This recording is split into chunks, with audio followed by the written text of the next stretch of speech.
So why is it that so many grand plans for organizational change just fizzle out? You know the drill. We see the big vision, the kickoff meetings, the flashy posters, and then a few months later, it's like nothing ever happened.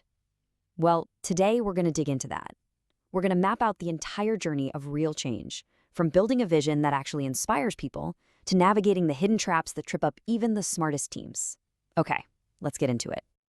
Here's our roadmap. First, we'll cover how to forge a common purpose. That's the bedrock of everything.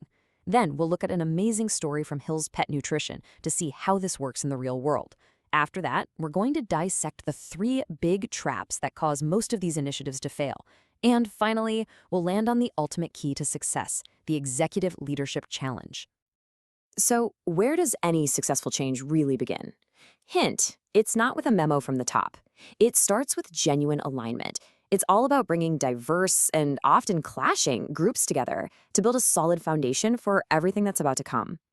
The process for doing this is just incredibly powerful. It all starts with real dialogue, which means everyone has to suspend their assumptions and actually listen to each other. From there, the group creates what's called a superordinate vision. Basically, a picture of the future that's so compelling, it gets everyone excited and rises above all the petty disagreements. Now here's the really clever part. Step 3. You take that bright, shiny vision and you put it right next to the cold, hard truth of today's reality. That gap between the two creates this natural, creative tension. And that tension, well, it releases a ton of energy because people instinctively want to close that gap. Harnessing that energy is the secret sauce. Now, I know that can sound a little abstract, so let's look at a company that put these ideas into practice with some pretty jaw-dropping results. We're going to jump into the story of Hill's Pet Nutrition and see how they went from theory to a transformation that completely reshaped their culture. Back in the late 80s, Hill's had a classic problem. They had a bunch of different manufacturing plants, and they all operated in their own little worlds, their own silos. Leadership knew they had to get everyone on the same page. So, in 1990, a VP named Joe Douglas proposed something that sounded absolutely bonkers at the time. He wanted to take every single manager from all the plants and send them off-site for a whole week, leaving the factories to basically run themselves. Of course, the immediate question was, well, who's going to run the plants? And Douglas's answer, you see it right there, was a massive gamble, a huge bet on trust. He said the technicians will do it themselves. I mean, this was a direct shot at the old command and control way of doing things. It was a huge risk. And the result? It was incredible. The plants didn't just survive, they absolutely thrived. Without managers breathing down their necks, the technicians started solving problems themselves. They set productivity records, they got a taste of real empowerment. And when the leadership team got back, they knew things would never, ever be the same. The technicians had proved the old system was obsolete. That Hill story, that's the dream, right? That's what we're all shooting for. But the hard reality is, most big change efforts don't look like that. They fall flat. And the reason why isn't usually some big, obvious mistake. It's often a series of subtle, reinforcing traps that people fall into without even noticing. Let's break them down. First on the list is the quality trap. This one is super common. It happens when everyone is using the word quality, but in their heads, they all mean something completely different. Without a shared definition, managers end up pushing for conflicting things, and it just leads to confusion and eventually a whole lot of cynicism. Just think about it. For one manager, quality is just about catching mistakes at the end of the line. For another, it's about heroic customer service, swooping in to fix problems after they've already happened. A third manager is obsessed with statistics and process control. And then you've got someone else talking about a total transformation of how we think. All of these ideas can be floating around at the same time. And if you're not all aiming at the same target, you're just going to run in circles. So just take a moment to think about your own job. Can you see some of these different ideas of quality at play? What happens when they run into each other? The second big pitfall is the measurement trap. This one is so counterintuitive because it starts with a good intention. Leadership wants to see data. They want to know how the quality effort is going. But the second they demand numbers from the front line so they can compare one team against another, the whole game changes. Learning stops, fear starts. This quote from a guy at Ford just says it all.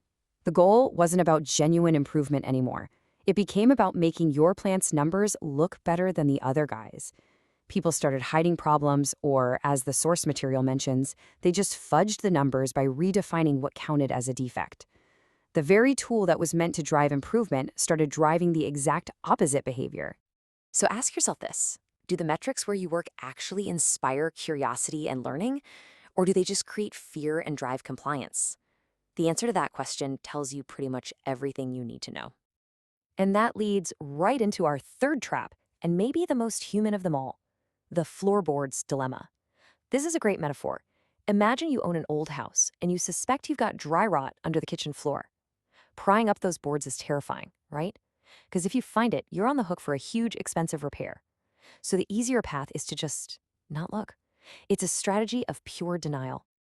This way of thinking is especially powerful in areas like corporate environmentalism. A manager might think exactly what this quote says: we don't want to know what problems we have, because knowing forces us to act. This fear completely shuts down the inquiry and investigation you need to find creative and often cheaper solutions. It keeps the whole company in a defensive crouch. Every organization has these floorboards. What are the topics nobody wants to touch? The potential problems that everyone has an unspoken agreement to just not investigate. Identifying them is the first step out of that trap. Okay, so we've seen the aspiration and we've diagnosed the traps. So how do you actually navigate all this? The answer isn't a new program or a better spreadsheet.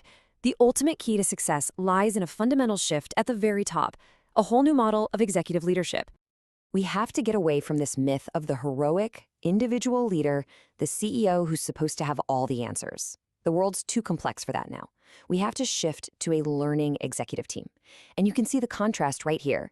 It's no longer about one person making all the decisions. It's about strategy being something the team learns together. It's not about hiding mistakes. It's about seeing slip-ups as a chance to get smarter. Put simply, the executive team's #1 job is to be the change they want to see in the rest of the company. But let's be honest, this is incredibly hard to do at the executive level. The stakes are just way higher. Life can feel like a zero-sum game, especially when people are jockeying for who's going to be the next CEO. And unlike other teams, there's no higher boss you can go to if the team gets stuck. On top of that, these teams are often filled with highly successful, aggressive people who got to the top by being the smartest person in the room, not by being the best collaborator. This quote from Todd White just absolutely nails the core challenge. Why would highly successful execs, people who have won the game playing by the old rules, willingly choose a new way of working that requires them to be vulnerable? Why would someone holding 4 aces ask for a new deal? It requires a deep commitment to learning over just knowing. So, how can a team actually start? It really begins with these 4 steps. First, an honest, heart-to-heart talk about what the team really wants to create. Second, a frank discussion about the current reality. And yeah, that means prying up those floorboards. Third, identify what the team doesn't know. And finally, and this is maybe the most powerful step, you don't have to add more work. You just have to transform the work you're already doing. Turn your weekly meetings from performance theater, where everyone pretends to have all the answers, into real learning sessions, where it's safe to ask questions and admit you don't know something. And that brings us right to our final question, the one that gets to the heart of everything we've talked about. Because in the end, it's not about having the perfect plan. It's about the fundamental mindset of your leadership. Are they playing to win against each other and against the competition? Or are they playing together to learn? The answer to that one question will determine the future of your organization.